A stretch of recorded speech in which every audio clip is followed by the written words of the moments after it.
नमस्कार दोस्तों, हम हैं पूर्व जन्म की कहानियों के कथावाचक, past life regression expert, life and leadership coach Hitesh Chhabra. प्यारे दोस्तों, हमारे आज के इस वीडियो के अंदर हम मुंबई की रहने वाली एक बहन हैं, उनकी पूर्व जन्म की कहानी आप सभी के सामने प्रस्तुत करने जा रहे हैं। दोस्तों, ये बहन अपने पास्ट लाइफ रिग्रेशन के माध्यम से अपने जीवन के अंदर 3 अलग अलग कैरेक्टर्स हैं, उनके बारे में ये जानना चाहती थी कि इन तीनों से इनके पूर्व के जीवन का क्या कनेक्शन है। दोस्तों, ये जो प्यारी बहन है, लगभग 43 वर्ष इनकी आयु है, 43 इयर्स की इनकी एज है और पेशे से ये एक एचआर मैनेजर हैं और जिस मल्टीनेशनल कंपनी के लिए बहन काम करती है उनके लिए ये पैन इंडिया रिक्रूटमेंट्स करते हैं। मतलब मैनेजर, असिस्टेंट मैनेजर लेवल की जो प्रोफाइल्स होती हैं, सीनियर मैनेजर लेवल की जो प्रोफाइल्स होती हैं, उसके अंदर अपनी कंपनी के लिए, जैसे इनकी कंपनी के ऑफिसेस पूरे भारतवर्ष में अलग अलग जगह पे हैं, भारत से बाहर भी हैं, लेकिन इनका जो काम है वो मैनेजर लेवल की प्रोफाइल के लोगों के लिए ये भारतवर्ष के अंदर जो है रिक्रूटमेंट करते हैं। इनके जैसे हमने बताया दोस्तों, ये बहन विवाहित हैं और इनके जो पति हैं वो एक सॉफ्टवेयर डेवलपर हैं, एक आईटी प्रोफेशनल हैं, वो भी मुंबई के अंदर ही रहते हैं, मुंबई के अंदर ही उनका भी जॉब है और अपने विवाह से इन दोनों को एक 12 वर्ष की आयु का पुत्र भी प्राप्त है। अब दोस्तों, ये जो 3 कैरेक्टर्स के बारे में ये बहन जानना चाहती थी, उन 3 कैरेक्टर्स के अंदर से 2 कैरेक्टर्स तो ऐसे हैं जिन्होंने इनको बहुत ज़्यादा दुख दिया है इनके जीवन के अंदर। जैसे ये कहती हैं कि भैया, बाहर से देखने में ऐसा दिखता है कि भाई मैं एक एचआर मैनेजर हूँ और मुझे जो है मैं तो इंटरव्यूज़ लेती हूँ, तो मैं लोगों से बात करती हूँ, तो मैं बहुत ज़्यादा कॉन्फिडेंट होंगी। लेकिन ये कहते हैं कि भैया, अंदर ही अंदर ना मैं एक्चुअली में जितनी कॉन्फिडेंट हुआ करती थी और एक्चुअली में जितना टैलेंट मेरे अंदर था, मुझे ऐसा लगता है कि ये 2 शख्स ऐसे हैं, 2 कैरेक्टर्स ऐसे हैं मेरी लाइफ के अंदर जिन्होंने मेरा वो सारा कॉन्फिडेंस खा लिया। ये दोनों कैरेक्टर्स, ये बहन बताती हैं कि मुझे इनको जो है इनके कॉलेज टाइम के अंदर मिले थे। और जो तीसरा कैरेक्टर है इनकी लाइफ का दोस्तों, वो कुछ ऐसा है, कहते हैं कि वो कैरेक्टर फिर जब मेरी लाइफ के अंदर आया, उसने कुछ कॉन्फिडेंस मेरा बढ़ाया, उसने मेरे को बहुत ज़्यादा सपोर्ट किया, बहुत ज़्यादा सहयोग किया, जबकि उस कैरेक्टर से मेरा ना कोई कनेक्शन, ना कोई रिश्ता, ना एक लेना ना देना, बट फिर भी वो लाइफ में आए और एक सपोर्ट सा जैसे मुझे उनसे प्राप्त हुआ। अच्छा, तो 3 जो कैरेक्टर्स हैं दोस्तों, उनमें से जो 2 कैरेक्टर्स हैं, कहती है 2 कैरेक्टर्स हैं, वो दोनों मुझे मेरे कॉलेज के अंदर मिले थे। सबसे पहले तो दोस्तों बताती हैं कि इनके जो पिताजी हैं, पिताजी बहुत ही एक सपोर्टिव इंसान थे और ये कहते हैं कि अपने पिताजी की ये 2 पुत्रियां हैं और एक इनका छोटा भाई है। जब ये बहुत छोटे थे, मतलब जब ये लगभग 7-8 वर्ष की आयु के थे, तो इनसे जो इनकी बड़ी बहन थी, जो कि शायद 10-11 वर्ष की आयु की रही होंगी, ये कहती हैं कि इनकी बहन को कुछ बीमारी हो गई थी, जिस चीज़ के चलते, और कह रही कि उस टाइम पे हमारी सिचुएशन कुछ ऐसी थी कि उनकी ठीक से केयर नहीं हो पाई और उस चीज़ के चलते कहते हैं कि जो मेरी बहन है उन्होंने अपना शरीर छोड़ दिया, बहन की मृत्यु हो गई। तो कहते हैं कि पिताजी को अपनी दोनों ही पुत्रियों से, कहते हैं मुझसे और मेरी बड़ी बहन से बहुत प्यार था, भाई से भी प्यार है, लेकिन ये कहते हैं कि मेरी बड़ी बहन के बाद के जाने के बाद कहती है मेरे पिताजी मुझे लेकर के और बहुत ज़्यादा प्रोटेक्टिव हो गए और कह रही कि पिताजी चाहते थे कि भी मैं अपने पैरों पे खड़ी हूँ, हर अपॉर्चुनिटी वो मुझे देना चाहते थे जिससे कि मैं अपनी लाइफ के अंदर ग्रो कर सकूँ। कह रही मेरे पिताजी मुझे ऐसी बहुत काउंसलिंग भी करते थे, बहुत सारी ऐसी वो भी करते थे, मेरे को कह रही मेरे को मोटिवेट करते रहते थे मुझे कि भाई मैं जो है वो लड़कों से कम नहीं हूँ, जैसे बच्चे होते हैं, जैसे मेरा भाई है उसको जो भी सुविधाएं प्रदान की जाएंगी वो मुझे भी प्रदान की जाएंगी। तो कहते हैं मेरे पापा रियली चाहते थे कि मैं बहुत ज़्यादा सक्सेसफुल हूँ अपनी लाइफ के अंदर।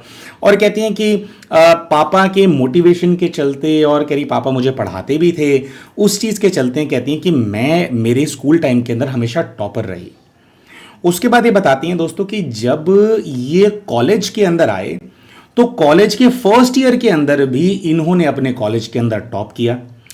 अभी कहते हैं कि जब मैंने टॉप किया था तो कहते हैं कि मेरी ही क्लास के अंदर, जो मतलब जैसे पूरा ग्रुप होता है, तो कहते हैं मेरे क्लास के अंदर एक लड़की थी मीतू नाम की, और ये कहते हैं कि जो मीतू थी वो मेरे को, जैसे मैंने टॉप किया था, उससे बहुत ज़्यादा प्रभावित थी। और कहते हैं कि मीतू ने सेकेंड ईयर ऑफ कॉलेज के अंदर मुझे प्रपोज किया कि बहन ऐसा क्यों नहीं करते, तू इतना अच्छा पढ़ती है तो क्या हम दोनों ग्रुप स्टडीज कर सकते हैं। तो भाई मैं थोड़ी वीक हूं, तो बच्ची तू ग्रुप स्टडी करेगी तो जो है मेरे को बहुत ज़्यादा सहयोग मिल जाएगा। तो ये कहते हैं कि भैया मेरे को लगा कि ठीक है भाई, अगर कोई बच्ची थोड़ी कमज़ोर है और मैं इतना अच्छा करती हूँ तो कह रही है अगर मैं उसके साथ पढ़ाई करने लग जाऊंगी तो उसका कुछ भला हो जाएगा, है ना। तो लेकिन दोस्तों जैसे कहते हैं ना कि भाई जो दान है वो पात्र देख करके करना चाहिए, थोड़ा परख लेना चाहिए इंसान को। तो ये कहती हैं कि भैया मुझे ना उस लड़की की एक्चुअल इंटेंशंस नहीं पता थी। कह रही वो जो लड़की थी ना वो ना उसकी तरह थी, वो थ्री इडियट्स के अंदर वो कैरेक्टर दिखाते हैं ना चतुर रामलिंगम, जो होता है कि भाई अगर अगर आपको टॉप करना है तो उसके दो तरीके होते हैं, या तो अपने मार्क्स ज्यादा लेकर के आओ या सामने वाले के कम करवा दो, है ना। तो कह रही है इसी प्रकार की ये कैरेक्टर ये मीतू मेरी लाइफ के अंदर आई थी।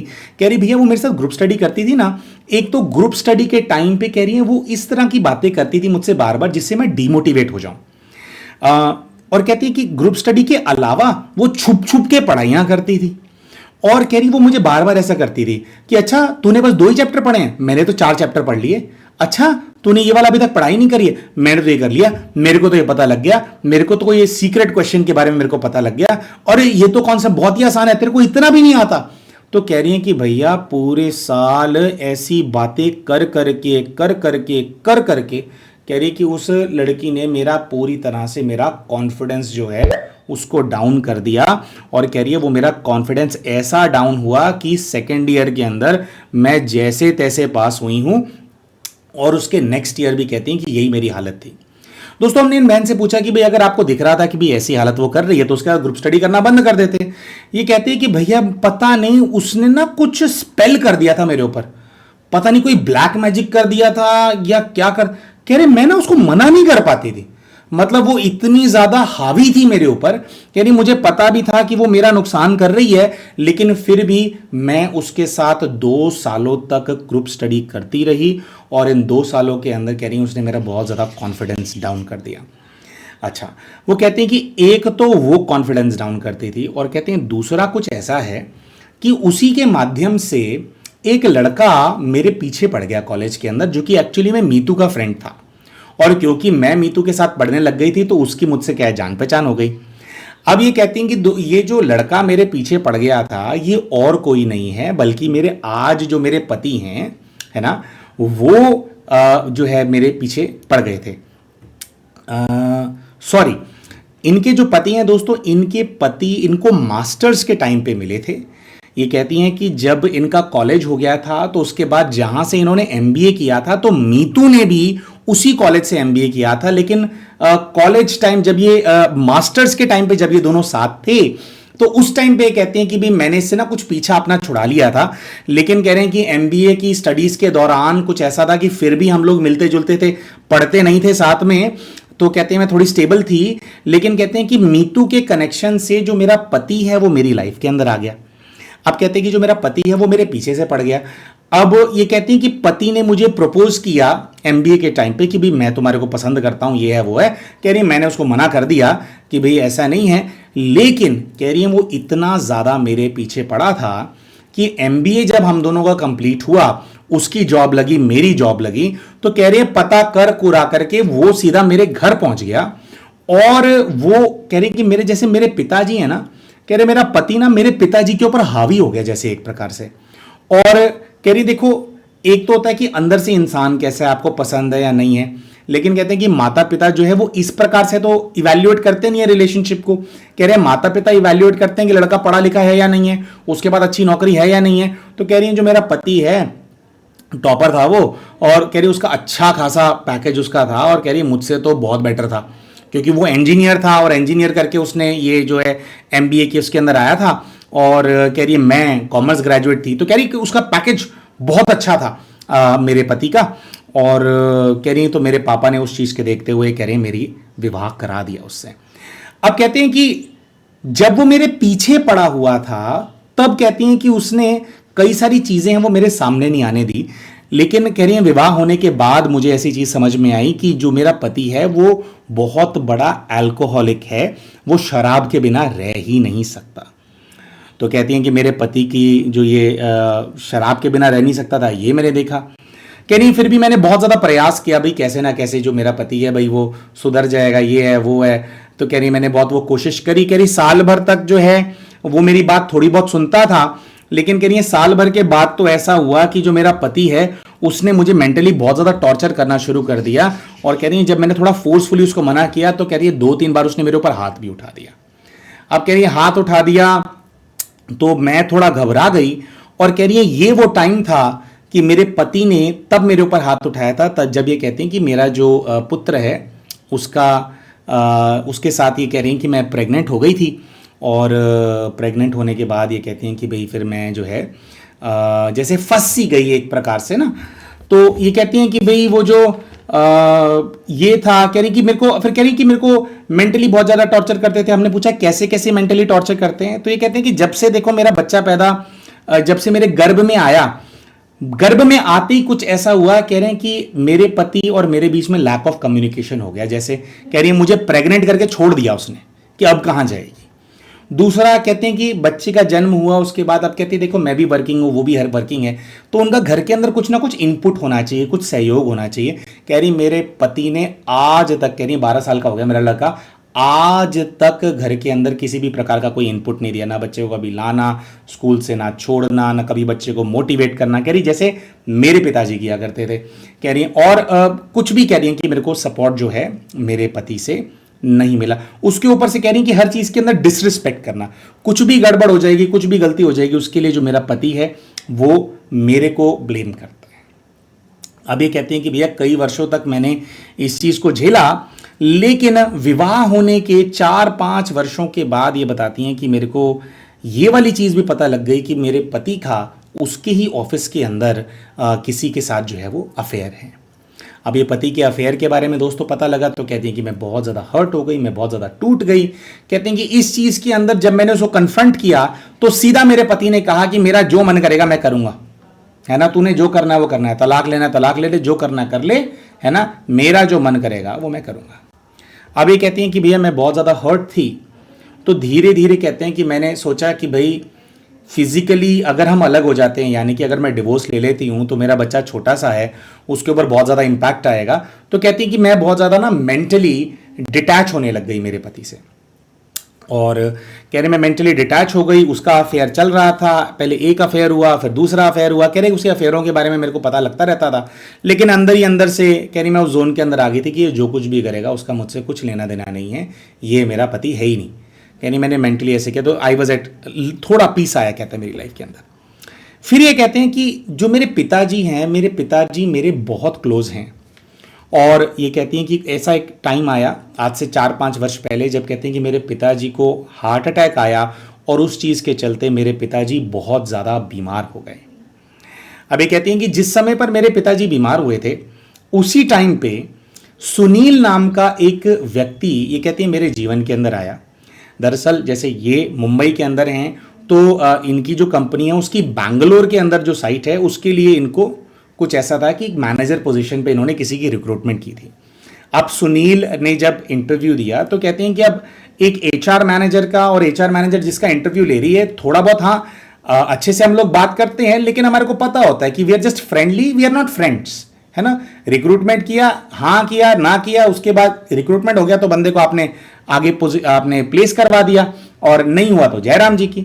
लेकिन कहते हैं जो सुनील है, कुछ ऐसा हुआ कि इंटरव्यू के टाइम पे ही हम दोनों के फोन नंबर्स एक्सचेंज हो गए। तो कहती हैं और फिर हम लोगों की बातें होने लगी। कह रही बातें होने लगी तो मुझे ऐसा लगा कि जो मैं बहुत ज़्यादा पेन से गुजर रही हूँ उसके अंदर बहुत ज़्यादा इमोशनली सपोर्ट ये मुझे कर रहा है। और कहते हैं कि जिस टाइम पे मेरे पिताजी बीमार हुए थे लगभग उसी टाइम के आसपास सुनील मेरी लाइफ के अंदर आया। तो हमने इनसे पूछा, हमने कहा कि बहन जैसे आपके पति क्योंकि आउट ऑफ मैरिज वो रिलेशनशिप के अंदर हैं, क्या आप इनके साथ रिलेशनशिप में आ गए? तो कहते नहीं, रिलेशनशिप वाली कोई बात नहीं है, और कहते हैं सुनील से भी जो बात है वो फोन पे होती है। और तो ये बताते हैं कि भाई अब जो है पिताजी बीमार हो गए। अब कहते हैं पिताजी बीमार हुए तो भाई मैं बहुत वरिड हो गई।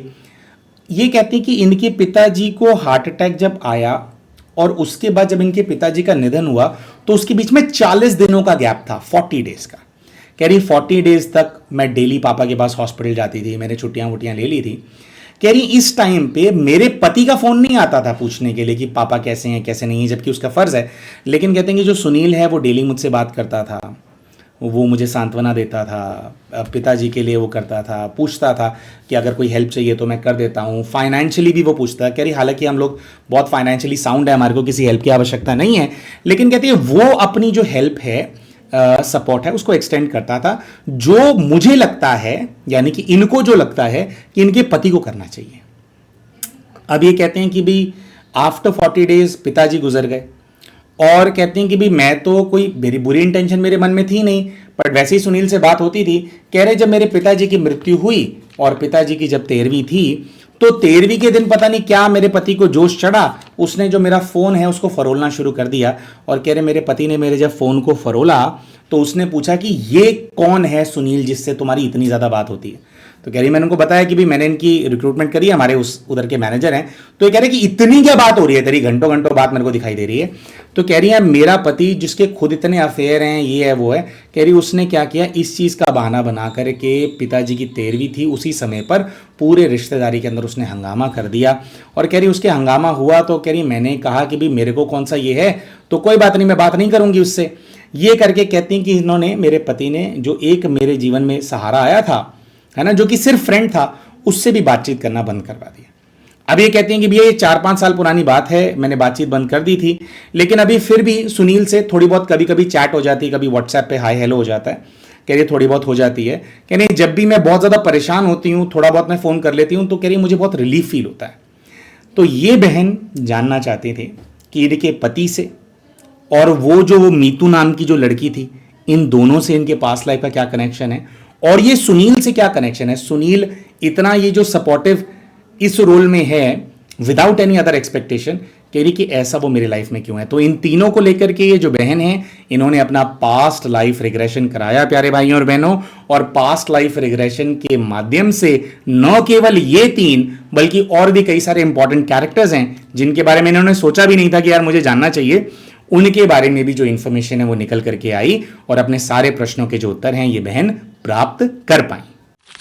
तो प्यारे भाइयों और बहनों, इन बहन ने अपने पूर्व के जीवन के अंदर क्या देखा, इसके बारे में अभी आप सभी को हम बताएंगे, लेकिन उससे पहले हम आपको अपडेट देना चाहते हैं 27 मई 2025 को होने वाले ग्रुप पास्ट लाइफ रिग्रेशन के सेशन और इनर चाइल्ड हीलिंग के सेशन के बारे में।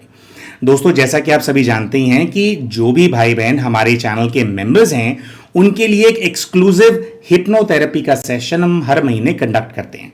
पिछले 2 महीनों से दोस्तों हम ग्रुप पास्ट लाइफ रिग्रेशन का सेशन आप सभी के लिए कंडक्ट करते आ रहे हैं, लेकिन इस बार के सेशन के अंदर दोस्तों कुछ स्पेशल होने वाला है। पहले तो ग्रुप पीएलआर के बारे में ही बात कर लेते हैं। दोस्तों देखिए, ग्रुप पीएलआर का सेशन एक 1-on-1 के अंदर जो पीएलआर किया जाता है उतना ज्यादा इफेक्टिव तो नहीं होता है, लेकिन ग्रुप पीएलआर के सेशन के अंदर आप अपनी कोई एक जीवन की परेशानी या कोई एक विशेष किरदार जो उस परेशानी से जुड़ा हुआ है उसको लेकर के आप अपना ग्रुप पीएलआर करा सकते हैं, जिसके अंदर दोस्तों कमेंट्री के माध्यम से, ध्यान के माध्यम से ग्रुप के अंदर बहुत सारे भाई बहन जो भी इस सेशन को अटेंड कर रहे होते हैं उनको उनके पास्ट लाइफ के अंदर भेजा जाता है, और इस एक परेशानी या इस एक किरदार से उनके पास्ट लाइफ का क्या कनेक्शन है उसकी कुछ झलक, उसकी कुछ अंडरस्टैंडिंग ग्रुप पीएलआर के माध्यम से आप सभी गेन कर पाते हैं। दोस्तों, इस बार के सेशन के अंदर ग्रुप पास्ट लाइफ रिग्रेशन तो कराया ही जाएगा, लेकिन उसके साथ साथ इनर चाइल्ड हीलिंग का सेशन भी कराया जाएगा। इनर चाइल्ड हीलिंग के अंदर क्या होता है दोस्तों, कि अगर आपके बचपन का कोई ट्रॉमा आपके साथ आपकी लाइफ के अंदर है, कोई ऐसी चीज है जो कि आपको लगता है कि आपके बचपन के अंदर घटित हुई, जिसकी वजह से, जिसने आपकी पर्सनालिटी के ऊपर बहुत ज्यादा प्रभाव डाल दिया, जैसा कि इस बहन का जब हमने पीएलआर किया उसके अंदर भी कुछ ऐसा निकल करके आया था। अभी जब पास्ट लाइफ के बारे में बताएंगे तो आपको पता लगेगा। तो अगर चाइल्डहुड का कोई ट्रॉमा है, कोई डर आपके मन के अंदर है, तो इनर चाइल्ड हीलिंग की जो थेरेपी होती है उसके माध्यम से वो डर, वो घबराहट, वो जो प्रॉब्लम होती है वो काफी ज्यादा रिलीज हो जाती है। बहुत बार क्या होता है, चाइल्डहुड के ट्रॉमास होते हैं, उसकी वजह से एंजाइटी, डिप्रेशन, न जाने क्या क्या परेशानियां हमारे जीवन के अंदर होती हैं।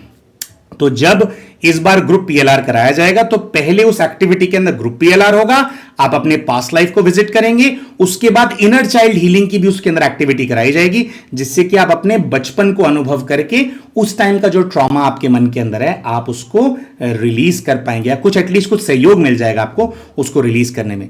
तो दोस्तों, अगर आप भी इस group PLR plus inner child healing के सेशन को अटेंड करना चाहते हैं, जो कि 27 ऑफ मई 2025 को होगा, इसका टाइम होगा 8 PM, सॉरी, इसका टाइम होगा 8:30 PM टू 10 PM, 1.5 घंटे का ये सेशन होने वाला है। अगर आप इसको अटेंड करना चाहते हैं दोस्तों, तो हमारे इस वीडियो के नीचे आपको एक ज्वाइन बटन नजर आ रहा होगा, उस ज्वाइन बटन का इस्तेमाल करके आप भी हमारे चैनल की मेंबरशिप के लिए ऑप्ट कर सकते हैं। जो भी हमारे चैनल के मेंबर्स होंगे, डायरेक्टली उनको YouTube पे इसका नोटिफिकेशन आ जाएगा दोस्तों, और YouTube लाइव के माध्यम से ये सेशंस कंडक्ट किए जाएंगे 27 ऑफ मई 2025 को।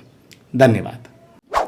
तो आइए दोस्तों, हम बात करते हैं कि जब इन बहन को इनके पूर्व के जीवन के अंदर भेजा गया तो किस प्रकार के दृश्य जो हैं वो इनके सामने आए। सबसे पहले तो दोस्तों, इन्होंने अपने आप को एक 8 वर्ष की आयु की छोटी सी बच्ची के रूप में देखा। आसपास का दृश्य देखने के लिए बोला तो इनको ऊपर एक छत नजर आई जो कि बिल्कुल प्लेन है, नीचे कच्ची जमीन है, फर्श ऐसा है जिसके ऊपर ग्रेनाइट लगा हुआ है। पैरों की तरफ देखा तो इन्होंने बताया कि नंगे पैर हैं और मैंने पिंक कलर की एक फ्रॉक पहनी हुई है। आसपास देखने के लिए बोला तो इन्होंने कहा कि बस एक बैठने की जगह सी नजर आ रही है, जैसे लकड़ी के बॉक्सेस हैं बस पड़े हुए हैं, तो मैं उसके ऊपर जाकर के बैठ गई हूं। तो हमने पूछा कि जो जगह है क्या फीलिंग आती है, तो कहते हैं कि जगह को देखती हूं तो ऐसा लगता है कि जैसे I belong to this place, मतलब बहुत अपनापन है हर चीज के अंदर, चाहे फर्नीचर हो या दीवारें हो। तो उससे क्या है दोस्तों कि थोड़ा इनको ऐसी फीलिंग आ रही थी कि भैया अपने ही जो इनका घर है, मतलब जो भी इनको घर दिख रहा है वो अपने ही घर के अंदर हैं ये। हमने पूछा कि आप अकेले हैं या आपके अलावा कितने और लोग हैं, तो ये कहती हैं कि मेरे अलावा 6 और लोग यहां रहते हैं, या नहीं सॉरी, इन्होंने कहा कि मुझे मिला करके टोटल 6 लोग रहते हैं इस घर के अंदर। अच्छा, जब 6 लोगों के बारे में पूछा तो जिस कमरे के अंदर ये छोटी बच्ची बैठी हुई थी, उसी कमरे के अंदर इनको 3 और कैरेक्टर्स नजर आने लगते हैं, जिसके अंदर एक पुरुष है और 2 महिलाएं हैं। पुरुष को देखते हैं तो लगभग 35 वर्ष की आयु के पुरुष हैं। एक महिला है जो कि लगभग 65 वर्ष की आयु की है, और एक जो महिला है वो लगभग 31 वर्ष की आयु की है। तो हम इनको बोलते हैं कि भैया आप इनको देखो, इनसे फील करो कि क्या रिश्ता फील हो रहा है। तो ये कहते हैं कि भाई जो पुरुष है वो मेरे पिताजी हैं, 65 वर्ष वाली आयु वाली जो महिला है वो मेरी दादी हैं, और जो 31 वर्ष वाली जो महिला हैं वो मेरी माताजी हैं, मेरी माँ हैं। तो हम कहते हैं कि भाई आगे देखो। तो ये कहते हैं कि मेरे को एक आर्ग्यूमेंट होता हुआ नजर आ रहा है, और मुझे ऐसा नजर आता है कि जो मेरे पिताजी हैं वो चुपचाप खड़े हुए हैं, वो बहुत ज्यादा स्ट्रेस में मुझे नजर आ रहे हैं, और जो आर्ग्यूमेंट है वो मेरी दादी माँ और मेरी माँ के बीच में हो रहा है। ये कहते हैं कि मैं आर्ग्यूमेंट को देख करके बहुत ज्यादा परेशान हूं, और मुझे मेरी दादी के ऊपर बहुत ज्यादा गुस्सा आ रहा है। ये कहते हैं कि जो मेरे पिताजी हैं, मुझे ऐसा दिख रहा है कि जैसे वो मेरी माँ और मेरी दादी के बीच में मध्यस्थता करने की कोशिश कर रहे हैं, लेकिन दोनों में से कोई भी मान करके राजी नहीं है। दोनों एक दूसरे को, जैसे वो कुत्ते बिल्ली होते हैं ना, जैसे एक दूसरे के ऊपर झपटते हैं और एकदम जैसे कि बस मार ही डालेंगे, और इस प्रकार से जैसे होता है ना कि बिल्कुल पक्का वैर है, मतलब है ना, कोई दोस्ती का कोई हो नहीं सकता। तो कह रही वैसे हैं, तो कह रही पिताजी बहुत ज्यादा स्ट्रेस में नजर आ रहे हैं। अच्छा, इसके अलावा और कौन है? तो ये कहते हैं कि एक दूसरा कमरा है, उस दूसरे कमरे के अंदर मेरे जैसे 2 बच्चे हैं। कहते हैं कि एक 6 साल का भाई है मेरा छोटा, और एक मुझसे बड़ी बहन है जो कि 10 साल की है। अब दोस्तों कुछ ऐसा होता है कि ये जब सारा सीन ये देख रहे होते हैं तो हम इनको बोलते हैं कि भाई ये जो आप जो कैरेक्टर्स हैं आप इनको आइडेंटिफाई कीजिए कौन से कैरेक्टर्स हैं। तो जो इनके पिताजी दिख रहे होते हैं वो इनको इस जीवन के पिताजी दिखते हैं, माँ होती है इस जीवन की माँ, दादी इस जीवन की दादी।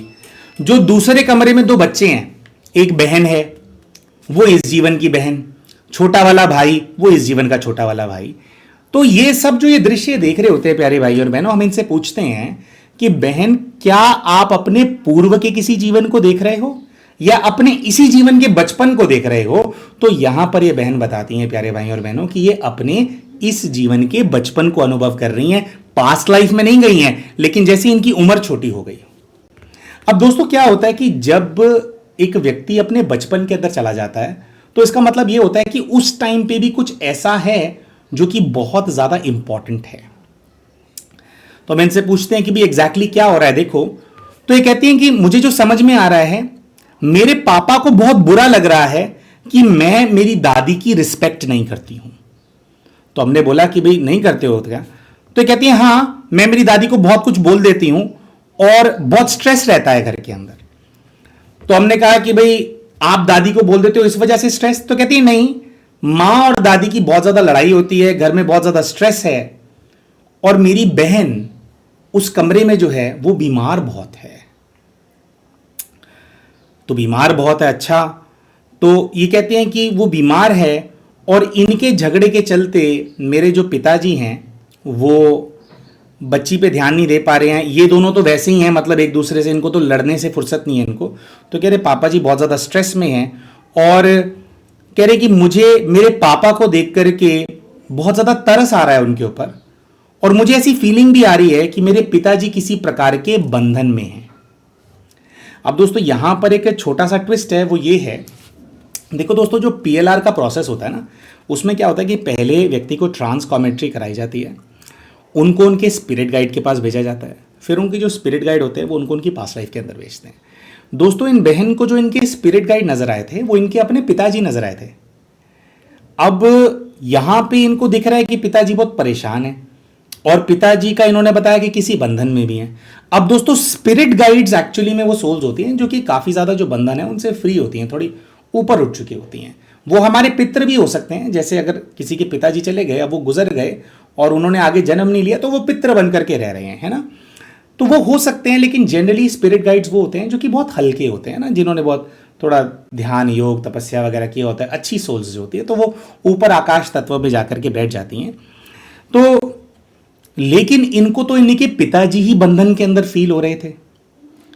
तो यहां पर दोस्तों क्या होता है कि इनको हम वापस से जो इनके स्पिरिट गाइड हैं, यानी कि जो हमारे को लग रहा था कि उस टाइम पे स्पिरिट गाइड है, उनके पास हम भेज देते हैं। तो इनको ऊपर जाकर के पिताजी नजर आते हैं वापस। तो फिर पिताजी से पूछा जाता है कि पिताजी क्या आप किसी बंधन में हो? तो इनके पिताजी इनको जवाब देते हैं कि हाँ, जो तुम हो और तुम्हारा जो भाई है, तुम दोनों का मोह मुझसे नहीं छूट रहा है। ये कहते हैं कि इनके पिताजी बताते हैं कि इन दोनों बच्चों का बचपन बहुत डिस्टर्ब था और इनके पिताजी बहुत एफर्ट करके दोनों बच्चों को मोटिवेट करते थे, लेकिन इनकी माँ और इनकी दादी हमेशा लड़ाई झगड़ा करती रही। जब तक इनकी दादी का देहांत नहीं हुआ तब तक जो है इनके घर का जो माहौल है वो बहुत ज़्यादा खराब था। तो इनके पिताजी इनको बताते हैं कि मेरे को हमेशा से अंदर से ये रहा कि तुम दोनों को मैं अच्छा बचपन नहीं दे पाया, और जो बड़ी वाली बिटिया है वो भी गुजर गई, उसका भी गम था मुझे। तो कहते हैं उनकी वजह से, तुम तीनों की वजह से, तुम तीनों की देखरेख करने के लिए जो है मैं मुक्त नहीं हो पाया हूं, मैं तुम लोगों के आसपास रहता हूं। अब दोस्तों तीनों के लिए मुक्त नहीं हो पाया हूं, ये बात समझ में नहीं आती है, क्योंकि इनकी बहन तो बचपन में ही गुजर चुकी थी। तो यहां पर एक ऐसी बात का खुलासा इनके पिताजी करते हैं जिसके बारे में इन्होंने सोचा ही नहीं था, ना इन्होंने एक्सप्लोर करना था।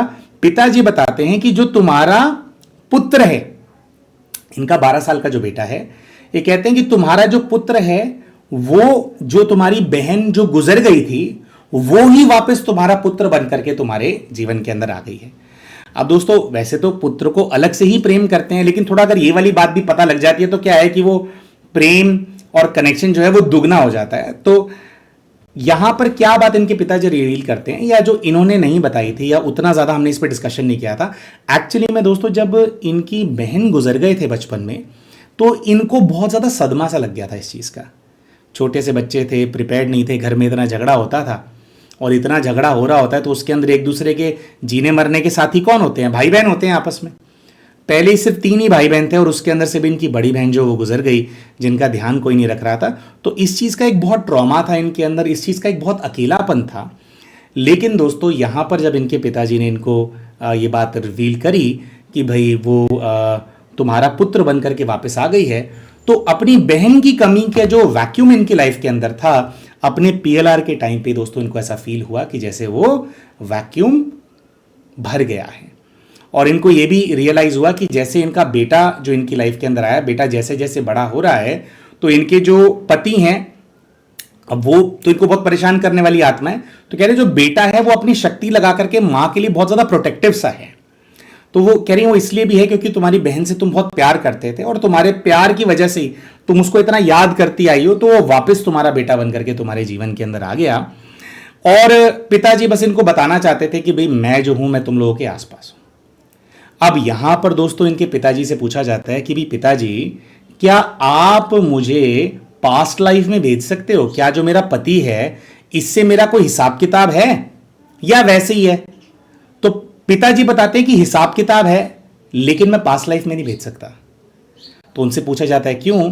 तो उनके पिताजी बताते हैं कि मैं स्पिरिट गाइड नहीं हूं, मतलब मैं उस स्तर पे नहीं हूं, लेकिन बस मैं तुम्हारे आसपास रहता हूं तो मैं तुम्हें प्रोटेक्ट करना चाहता हूं। यानी कि जो पिताजी हैं वो बंधन में हैं। और यहां पर पिताजी से पूछा जाता है कि पिताजी क्या आप मुक्त होना चाहते हैं? तो पिताजी बोलते हैं कि नहीं, मैं मुक्त नहीं होना चाहता, मैं तुम दोनों का ध्यान रखना चाहता हूं। लेकिन दोस्तों क्या होता है, जब भी हमारे कोई प्रियजन होते हैं और वो पूरे हो जाते हैं लेकिन वो हमारे आसपास घूम रहे होते हैं, तो ऐसे में उनको अपने आसपास नहीं रखा जाता, उनको मुक्त कराया जाता है, आगे भेजा जाता है। और ऐसा ही ये जो पीएलआर है इसके अंत में किया भी गया।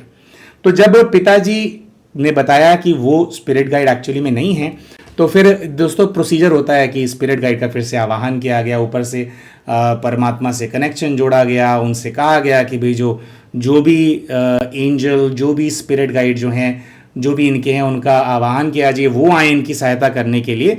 अब ऐसे में दोस्तों इनको वाइट कलर के हनुमान जी नजर आते हैं कि हनुमान जी जैसे नीचे आ गए हैं, लेकिन उनको ये पूरी तरह से वाइट कलर के अंदर देख रहे होते हैं। तो ये कहते हैं कि हनुमान जी आए हैं और सफ़ेद रंग के मुझे नज़र आ रहे हैं। तो हनुमान जी आकर ये कहते हैं कि भैया मैं हूँ तुम्हारा स्पिरिट गाइड, तुम्हारे को जो पास्ट में भेजना मैं भेजूंगा, ये जो बच्चा है ये बस मतलब स्पिरिट गाइड नहीं।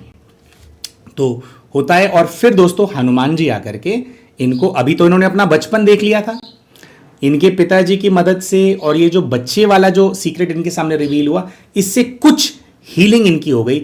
लेकिन प्रश्नों के उत्तर अभी भी नहीं मिले थे। प्रश्नों के उत्तर दिलाए हमारे हनुमान जी। आइए प्यारे भाइयों और बहनों, आप जानते हैं कि हनुमान जी की कृपा से जो पूर्व का जीवन इनको फिर नजर आता है, तो उसके अंदर क्या दृश्य इनको नजर आते हैं। दोस्तों ये अपने आप को अभी भी इस वाले जीवन में जब भेजा गया तो उसके अंदर भी एक कन्या के रूप में देखती हैं, जिसमें कहती हैं कि इसने, कन्या ने गांव के कपड़े पहने हुए हैं। और जब हम पूछते हैं कि गांव के कपड़ों का डेफिनेशन क्या है, तो ये बताती हैं कि लहंगा है वाइट कलर का, जो कि बहुत गंदा लग रहा है, कि जैसे बहुत मैला हो गया है, पुराने से कपड़े हैं और बहुत ही गरीबी फील हो रही है। और जो महिला इनको दिख रही थी, या जो कन्या इनको दिख रही थी, उसका ये बताते हैं कि लगभग 20 वर्ष की आयु की मैं महिला हूं और बहुत खाली खाली सी जगह है, रात का टाइम है, और कहती है मैं बिल्कुल अकेली खड़ी हूं। तो हमने पूछा अकेली क्यों खड़े हो, क्या है? तो कहती हैं कि घर के अंदर मेरा मन नहीं लगता। घर कौन सा है देखते हैं, तो इनको एक कच्चा सा घर इनको नजर आता है। सॉरी, इनको ऐसा नजर आता है कि जहां पर ये खड़े हैं वहां पे लाइन से कई सारे कच्चे घर बने हुए हैं, मतलब गांव है, मिट्टी के घर बने हुए हैं कई सारे, और इनका अपना जो घर है उसके बाहर ये खड़ी हैं, कुछ सोच रही हैं। तो हमने इनसे पूछा कि भाई घर के अंदर कौन कौन है, जा करके देखो। तो कहती है नहीं, मैं घर के अंदर नहीं जाऊंगी, मेरे को पता है कि घर में कौन है। तो हम कहते हैं कौन है? तो कहती है कि घर के अंदर मेरा पति है, मेरे पति से जो मेरा विवाह है उसको हुए 4 साल हो चुके हैं। तो हमने कहा कि क्यों नहीं जाओगे? तो ये कहते हैं कि पति जो है मेरा शराबी है, और कह रही हैं कि वैसे तो ये जेल गया हुआ था, लेकिन अभी ये जेल से वापस आ गया है, और जब से ये जेल से वापस आया है इसने मेरी ज़िंदगी के अंदर जहर घोल रखा है, रोज़ लड़ाई करता है, रोज़ झगड़ा करता है। कह रही मुझे इसने दुखी कर रखा है, और इसने मुझे इतना दुखी कर रखा है, कहती हैं कि जब ये घर के अंदर होता है तो मैं घर के अंदर नहीं जा पाती हूँ, मुझसे घर के अंदर जाया नहीं जाता, बड़ी मेरे को दिक्कत होती है, मेरे को सफोकेशन होती है। अच्छा, पति जेल में क्यों था? तो कहती कि मेरा जो पति है ये बदमाश है, गुंडा है, ये सबसे लड़ाइयां करता रहता है। अच्छा, कहां लड़ाइयां करता है? कह रही है जहां पे काम करने जाता है वहां पे जिसके साथ में लोग काम करते हैं, इसको उनका लीडर बनने का शौक है, तो ये कभी किसी को पीट देता है, कभी किसी को पीट देता है, झगड़े वगैरह करता है, काम से भी निकाला जाता है इस चीज के चलते, अपनी नेतागिरी के चलते। और कह रही है लास्ट टाइम कुछ ऐसा हुआ कि इसका जो झगड़ा है इसके मालिक के साथ ही हो गया और मालिक को कुछ ऐसी चोट आ गई, तो मालिक तो कह रही वो पावरफुल लोग थे, तो उन्होंने क्या किया, इसको अंदर करवा दिया था। कह रही अभी 2-2.5 साल के बाद ये कैसे छूट करके आया है। अच्छा, पति का बताती हैं कि पति लगभग 25 वर्ष की आयु का है। अब ये कहती हैं कि जब ये जेल के अंदर था, कह रही है 4 साल की शादी के अंदर मैं तो 1.5 साल इसके साथ पहले रही तो दुखी थी, तो भी मेरा यही हाल था। अभी 2-2.5 साल से जेल में था, तो कहती जब जेल में था तो मुझे बहुत सुकून था। तो हमने कहा कि भाई जैसा भी पति है, चलो क्योंकि बात निकलवानी होती है अंदर से, तो हमने कहा जैसा भी पति है लेकिन एक साथ तो होता है ना।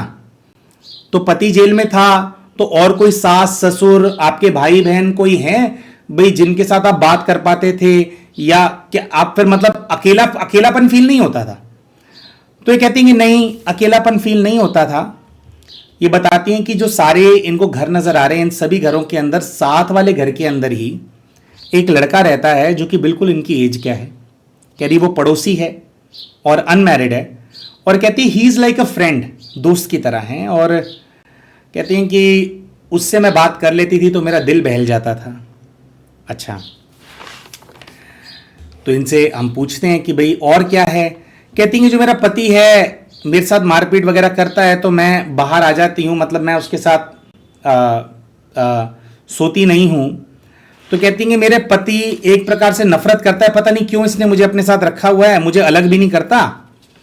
और ये कहती हैं कि मुझे और ज़्यादा दुख देने के लिए जो मेरा पति है वो एक महिला है जो कि देह व्यापार का करती है, गांव में, गांव से थोड़ा सट करके कोई जगह है वहां रहती है। तो कह रहे हैं कि मेरा जो पति है मैं घर में तब सो पाती हूं जब वो उसके पास सोने के लिए चला जाता है। तो हम कहते हैं कि भाई ये तो बड़ा वो है, बहुत लोनलीनेस है। तो क्या, फिर हम आगे पूछते हैं कि भाई आगे क्या हुआ? तो इनको बस पूरे जीवन के अंदर यही नजर आता रहता है कि भाई जो पति है उसका कुछ सुख नहीं है, जब तक वो घर में रहता है तब तक ये घर से बाहर रहते हैं और बहुत ज़्यादा घुटन उसके साथ फील होती है। फिर आगे चल करके फिर सीधा हम इनको इनके डेथ के सीन में भेजते हैं, तो इनको ऐसा दिखाई देता है कि इनका जो रिश्ता था इनके पति के साथ उसके अंदर कभी इनको कोई संतान प्राप्त नहीं हुई, क्योंकि ये दोनों कभी ठीक से एक दूसरे के पास आए ही नहीं, और बूढ़े होकर के ये अपने आप को अकेले मरता हुआ देखते हैं। और यहां पर इनको रियलाइज होता है कि ये जो लोनलीनेस है इनके अंदर, यही वो इमोशन है जिसकी वजह से इस जीवन के अंदर इनकी जो पति हैं उनकी ये सारी हरकतें देखने के बावजूद भी उसको छोड़ते नहीं हैं।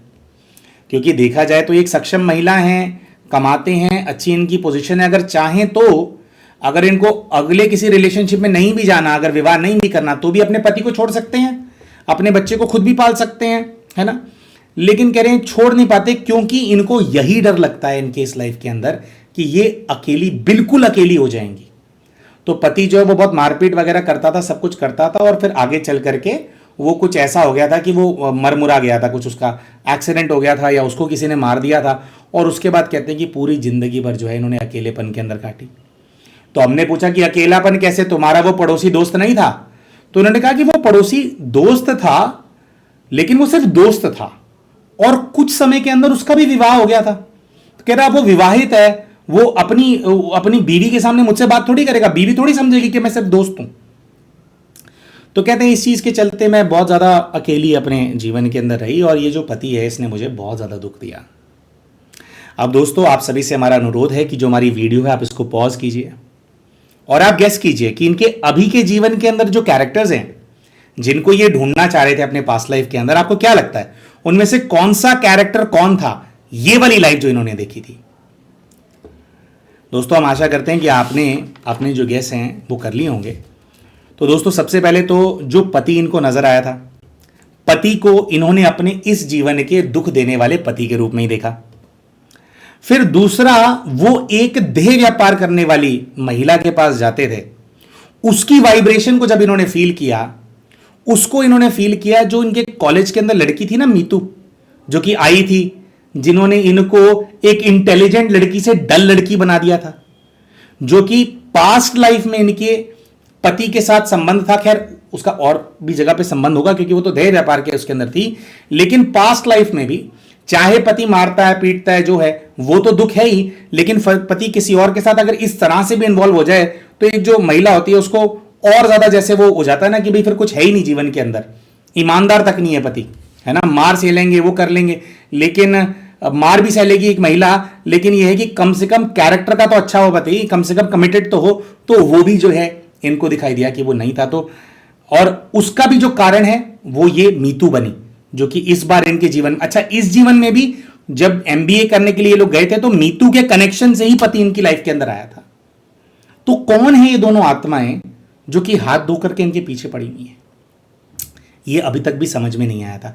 अच्छा इस जीवन के अंदर जिसकी इन्होंने हायरिंग करी थी, है ना, जो इनके वो थे जिनकी इन्होंने हायरिंग करी थी, उनको इन्होंने देखा कि पिछले जीवन के अंदर वही वो पड़ोसी था जो कि सहयोगी था, जिसने कुछ पास्ट लाइफ में भी इमोशनल सपोर्ट दिया था और इस लाइफ में भी कुछ इमोशनल सपोर्ट उनसे मिला। लेकिन पास्ट लाइफ में भी भैया उसकी शादी हो गई थी तो वो अपनी लाइफ में व्यस्त था, इस लाइफ में भी उसकी शादीशुदा है, वो अपने लाइफ के अंदर व्यस्त है। तो कोई प्रेम प्रेमिका वाला कोई एंगल निकल आए इनके इस मित्र के साथ, कुछ ऐसा कनेक्शन निकल आए, ये भी नहीं दिखाई दिया। बस दोस्त हैं, सहयोग करते हैं। तो दोस्तों ये जो पास्ट लाइफ दिखा, इससे समझ में नहीं आया कि ये दोस्त दोस्त क्यों है, क्यों सहयोग करता है और ये दोनों पीछे क्यों पड़े हुए हैं। तो इनको दोस्तों वापस हनुमान जी के पास भेजा गया, इनके स्पिरिट गाइड के पास। उनसे पूछा गया कि हे बजरंग बली, ये तो इस जीवन में मुझे जितना दुखी किया हुआ है उससे ज्यादा दुखी तो मेरे पास्ट लाइफ में किया था इन दोनों ने मुझे। पास्ट लाइफ के अंदर में तो मैं सक्षम भी नहीं थी, तो मैं ऐसा कौन सा पाप करके आई हूं, क्या और भी पीछे का कोई कनेक्शन है या वैसे ये दोनों मेरे पीछे पड़े हुए हैं। तो इनको इनके स्पिरिट गाइड ने कहा कि बच्चे और पीछे जाओ तो तुम्हारे को पता लगेगा कि क्यों ये तुम्हारे को दुखी करते हैं, क्यों तुम्हारे को परेशान करते हैं। तो आइए दोस्तों बात करते हैं कि जब और पीछे के जीवन के अंदर इनको भेजा गया तो किस प्रकार के दृश्य इनको नजर आए।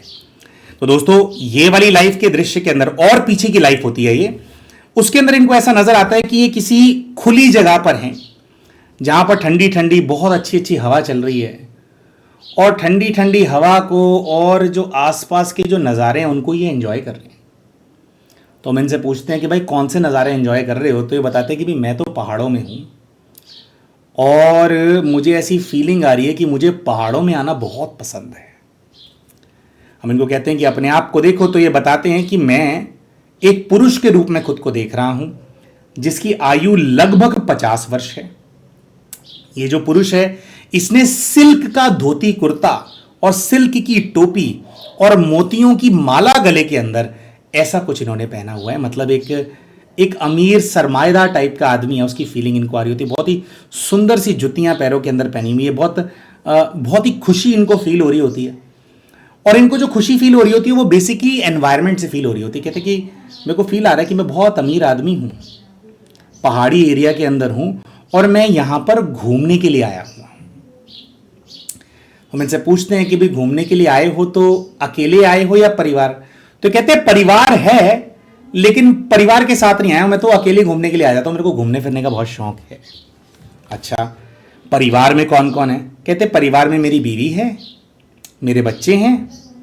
और हम इनसे पूछते हैं कि भाई क्या है, आप कौन हो, क्या करते हो, तो कहते हैं कि मैं एक बिजनेसमैन हूँ और कह रहे मेरे कई बिजनेस हैं और मैं मेन जो मेरा बिजनेस है वो ये कहते हैं कि मैं पैसा जो है वो इंटरेस्ट पे चढ़ाता हूँ। और जैसे इन्होंने दोस्तों ये बात बोली कि मैं इंटरेस्ट पे चढ़ाता हूँ पैसा, तो ये कहती हैं, क्योंकि यहाँ पर तो महिला है ना, वहाँ पर पुरुष हैं, तो ये कहती हैं कह रही मैं पैसा इंटरेस्ट पे चलाता हूँ और मैं कुछ घपला भी करता हूँ।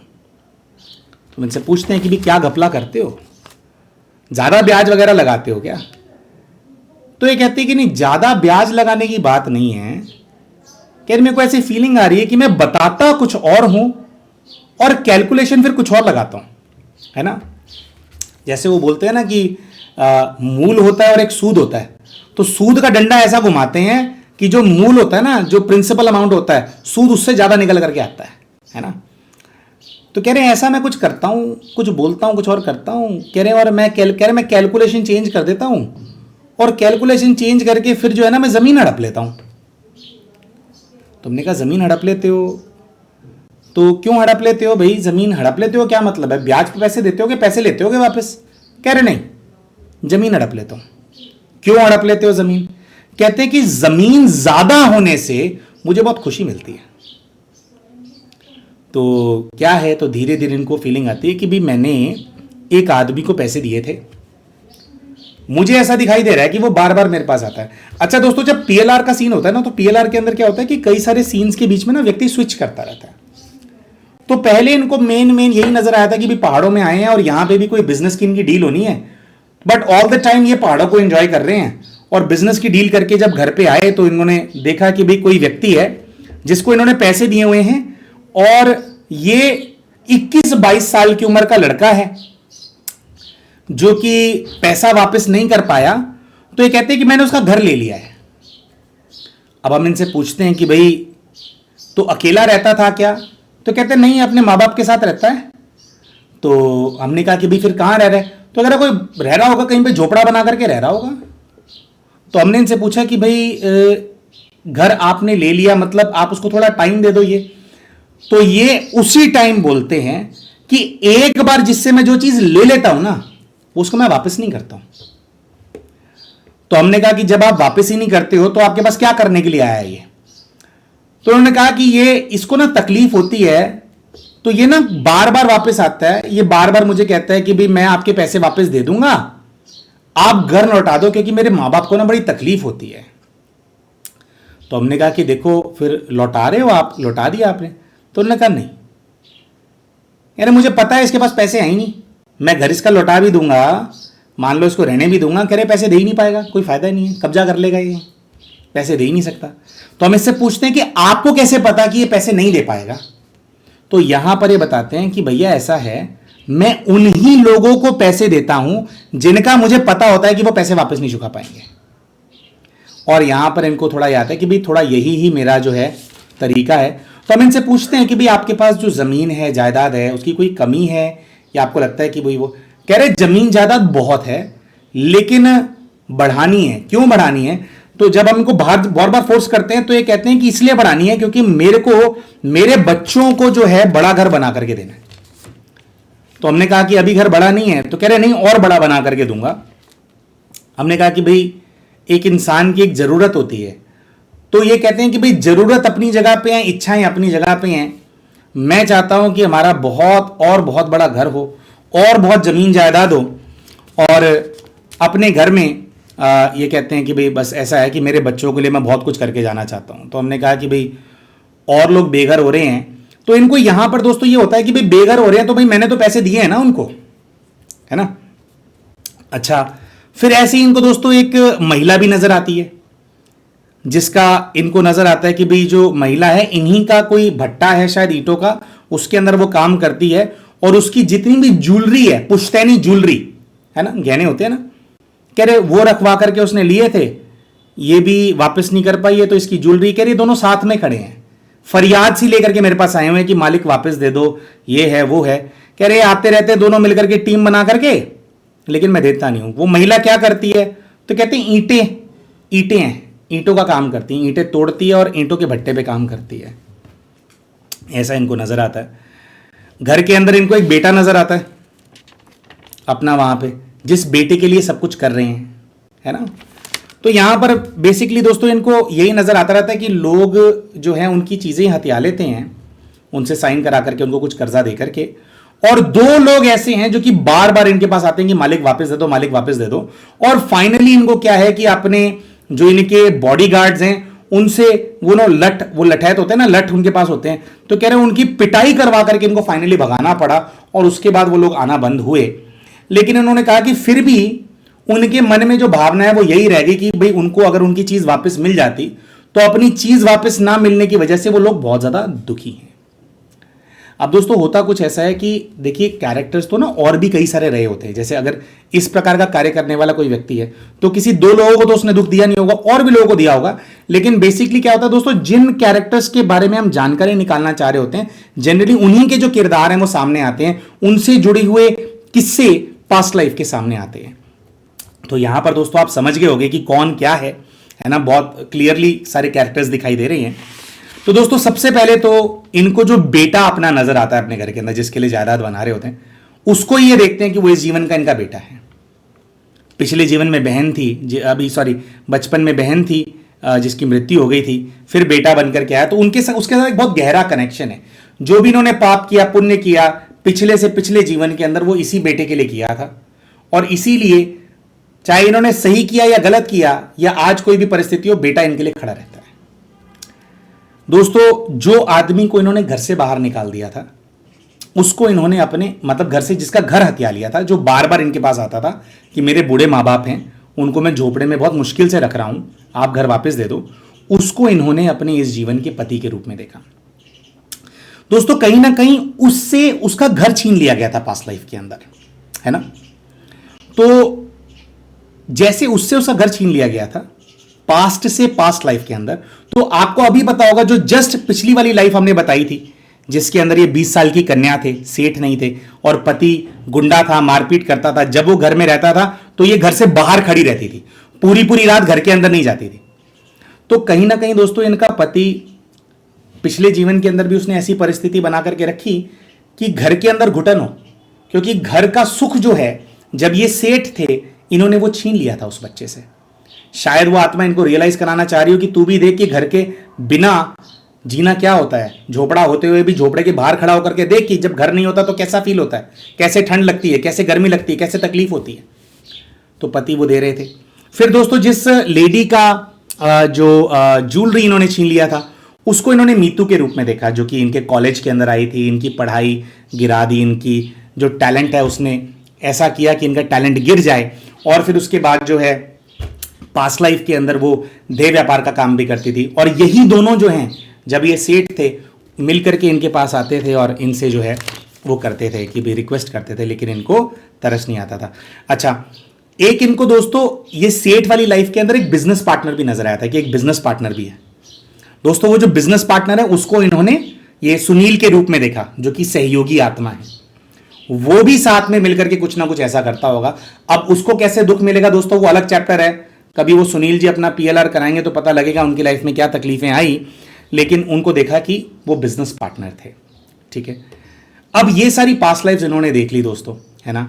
समझ में आया कि सेठ है, लेकिन एक बात अभी भी समझ में नहीं आ रही थी कि भाई इन्होंने पैसा दिया, सामने वाले ने पैसा नहीं चुकाया, तो जो चीज गिरवी रखी थी वो तो सेठ रख ही लेगा ना। इसके अंदर गलत क्या है? बहुत सारे लोग ब्याज बट्टे का काम करते होंगे, हमारी वीडियो देख रहे होंगे, तो वो सोचते होंगे इसमें गलत क्या है भाई, हम पैसे दे रहे हैं, मेरे को कुछ मंथली इनकम चाहिए ना उसके अंदर से, अगर वो नहीं दे पा रहा तो कुछ तो मैं रिकवरी करूंगा। तो इन्होंने गलत क्या किया, इसके बारे में जानने के लिए वापस जो इनके स्पिरिट गाइड हैं हनुमान जी, उनके पास भेजा गया। फिर हनुमान जी ने हर बात को प्रॉपरली एक्सप्लेन किया। अब प्यारे भाइयों और बहनों, फाइनली हम आ गए हैं उस मोमेंट पे जब इनको शिक्षा मिली, इनको एग्जैक्टली एक्सप्लेन किया गया। और दोस्तों जब ये अपने पीएलआर से उठे थे ना, तो इन्होंने कहा था कि मेरे को भी तो यही फीलिंग आ रही थी कि भाई मैंने ब्याज पे पैसे दिए, तो नहीं होगा तो मैं सामान तो ले लूंगी ना, या ले लूंगा ना, है ना, तो इसमें गलत क्या है। तो दोस्तों जब इनको इनके स्पिरिट गाइड के पास यानी हनुमान जी के पास भेजा गया, तो ये सब बातें बोली गई और उनसे पूछा गया कि बजरंग बली ये बताओ कि मेरी गलती क्या है। तो दोस्तों यहां पर हनुमान जी इनको जवाब देते हैं कि तुम्हें पहले से पता था कि वो लोग गरीब हैं और वो पैसा वापस नहीं दे पाएंगे। तो ये कहते हैं कि तुम ब्याज पे लोगों को पैसे देने का काम नहीं करते थे, तुम उन लोगों को ढूंढते थे या उन लोगों को पैसा देते थे जिनके बारे में तुम्हारे को पहले से पता होता था कि वापस नहीं कर पाएंगे। तो तुम्हारी कभी भी ब्याज से पैसा कमाने की इंटेंशन होती ही नहीं थी। तुम्हारी इंटेंशन यही होती थी कि इनकी जो जमीन है, इनका जो घर है, इनकी जो जायदाद है, इनकी जो ज्वेलरी है, इनकी जो भी चीजें प्लेज करेंगे वो तुम्हारी हो जाएंगी। और कहते हैं कि जब ये कर्जा दिया जाता है तो ऐसा तो है नहीं कि जो चीज की एग्जैक्ट वैल्यू है तुम वो उसको दे देते थे। तो जब कर्जा तुम देते थे तो बहुत ही मिनिमल वैल्यू कि भाई ज्वेलरी अगर 100 रुपए की है, तुम 15-20 रुपए तुम उसको कर्जा दोगे, और तुम्हारे को यही लालच होता था कि ये फंसे हुए हैं, इनके फंसे हुए होने का, इनकी मजबूरी का फायदा उठाओ और 100 रुपए की चीज को 15 रुपए में ले लो, 100 रुपए की चीज को 20 रुपए में ले लो। दोस्तों अभी क्वाइट रिसेंटली कई सारे ऐसे केसेस हमारे सामने आ रहे हैं, है ना। पीछे भी हमने वीडियो अपलोड किया, वो इन्हीं लाइंस पे था। तो यहां पर हनुमान जी, तो ये कुछ ऐसा भी होता है दोस्तों कि सिमिलर केसेस ना बैक टू बैक आ जाते हैं कई बार हमारे पास। तो उसमें भी यही सब नजर आया कि भाई जो इंटेंशन है वो पहले से इंटेंशन ही कब्जा करने की, हथियार लेने की, लालच जिसको बोलते हैं, लालच। तो हनुमान जी ने बोला कि लालच तुम्हारे ऊपर हावी था और तुम्हारी वजह से न जाने कितने लोग भूखे सोए, तुम्हारी वजह से कितने लोगों के घर चले गए, वो तुम्हारे ट्रैप में फंस जाते थे, जाल में फंस जाते थे। उनकी मजबूरी होती थी कि उस टाइम पे रोटी खानी है या उस टाइम पे दवाई करनी है, अपने पेरेंट्स की दवाई करनी है, कुछ करना है, तो वो उनको उस टाइम पे पैसा चाहिए होता था मजबूरी में, और तुम उनकी मजबूरी का फायदा उठाते थे। ये तुम्हारी गलती है। तुम ऐसे ही लोगों को पैसा देते थे जो कि तुम्हारे को जिसकी तुम चीज हड़प लेते थे। तो हनुमान जी ने इनको फाइनली ये बोला कि तुम्हें गरीब लोगों का घर नहीं लेना चाहिए था, ये बोला। तो यही गलती, अब आगे क्या करो? तो हनुमान जी ने बोला कि भी प्रायश्चित करो, ये जितनी भी आत्माएं उनको तुमने तकलीफ दी है इनसे क्षमा मांगो। और उसके साथ साथ दोस्तों ऐसा भी होता है कि देखिए, जब हमने किसी का धन धान्य छीन लिया होता है या जो उनके जीवन में साधन होते हैं वो छीन लिया जाता है, जिससे समृद्धि होती है किसी व्यक्ति के जीवन के अंदर, जब ये वाले पाप का भार हमारे ऊपर होता है दोस्तों, तो इसके अंदर जो विधि होती है सॉल्व करने की, दूसरी आत्माओं से हम क्षमा तो मांगते ही हैं, लेकिन जो हमारे से गलती हुई है उसकी भरपाई भी तो हमारे को करनी होती है ना। तो ऐसे में क्या करना होता है दोस्तों कि जो परम पिता परमात्मा शिव हैं, जो भोलेनाथ हैं, उनको सोमनाथ के रूप में याद करना होता है। सोमनाथ जी क्या हैं? पहले ज्योतिर्लिंग हैं। सबसे पहले जब ज्योतिर्लिंग धरती पे होते हैं, जब स्वयंभू होने लगते हैं, उससे पहले, सबसे पहले सोमनाथ जी धरती पर आते हैं आकाश से। और सोमनाथ जी की जो शक्ति है, वो जो पूरा हमारा भारतवर्ष है, इसके अंदर जो सुख है, शांति, जो समृद्धि है, विशेषकर जो वेल्थ है, वेल्थ से सोमनाथ जी की जो एनर्जी होती है वो कनेक्टेड होती है ना।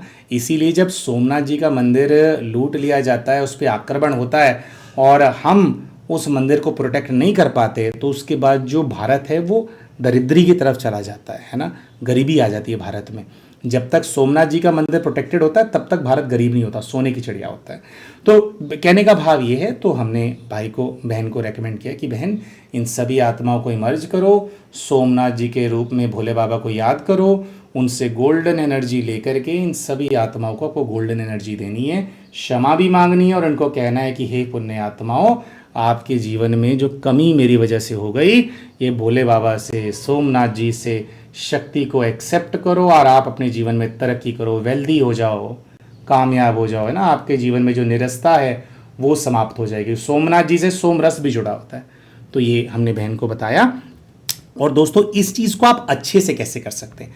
आपके अपने लाइफ के अंदर भी दोस्तों, हर किसी की लाइफ में कुछ ना कुछ कार्मिक अकाउंट्स तो होते ही हैं। तो कौन सा कार्मिक अकाउंट कैसे सेटल करना है, किस रूप में भोले बाबा को याद करके एनर्जी को लेकर के दूसरी आत्माओं को देना है, या कहाँ एनर्जी देनी है और कहाँ किनारा कर लेना है, ये अच्छे से अगर आप लोग सीखना चाहते हैं प्यारे भाइयों और बहनों, तो आज ही 15 मई के दिन ही एक फ्री मेडिटेशन का जो कोर्स है उसको शुरू किया जा रहा है, जिसके जो पूरा कॉन्सेप्ट है वो कार्मिक अकाउंट के ऊपर है कि कैसे कार्मिक अकाउंट्स होते हैं और कैसे हमारे को कार्मिक अकाउंट को सेटल करना होता है, सॉल्व करना होता है, कौन सी शक्तियां दूसरों को देनी होती है और कैसे देनी होती हैं। मैं खुद जो परेशान हूं वो दूसरों को एनर्जी कैसे दे पाएगा, ये कैसे संभव हो पाएगा, ये सब कुछ इस कोर्स के अंदर दोस्तों बिल्कुल निःशुल्क सबकी सेवा करने के लिए सिखाया जाएगा। तो अगर आप इस कोर्स को ज्वाइन करना चाहते हैं, आप सीखना चाहते हैं कि कैसे अपने कार्मिक अकाउंट सेटल करने, तो हमारा जो वीडियो है इसका जो पिंड कमेंट है इसके अंदर आपको एक व्हाट्सएप ग्रुप का लिंक बन जाएगा, उसका इस्तेमाल करके आप व्हाट्सएप ग्रुप को ज्वाइन कर लीजिए। आज ही 8 PM ये जो कोर्स है इसकी पहली क्लास जो है उसको शुरू किया जाएगा। अगले 8 से 10 दिन तक इस कोर्स को कंडक्ट किया जाएगा और उसके बाद फिर डेली क्लासेस भी होती हैं। तो अगर आप अपने कार्मिक अकाउंट्स को सेटल करना चाहते हैं, जीवन के अंदर सुखी रहना चाहते हैं, अपने सारे रिश्तों के अंदर शांति, सुख, ये सौहार्द की भावना लेकर के आना चाहते हैं, तो आप ये जो कोर्स है इसका आप लाभ उठा सकते हैं। पिंड कमेंट से आप जो कोर्स, जो ग्रुप का लिंक है उसको आप यूज करके ग्रुप को ज्वाइन कर सकते हैं। दोस्तों हम आशा करते हैं कि जो वीडियो हमने आप सभी के सामने प्रस्तुत किया इससे आपको कुछ शिक्षा मिली होगी। वीडियो पसंद आया हो तो वीडियो को लाइक करना बिल्कुल ना भूलें। चैनल अभी तक सब्सक्राइब नहीं किया तो चैनल को सब्सक्राइब भी कर लें। मिलते हैं आप सभी के साथ अपने अगले वीडियो के अंदर, तब तक के लिए नमस्कार।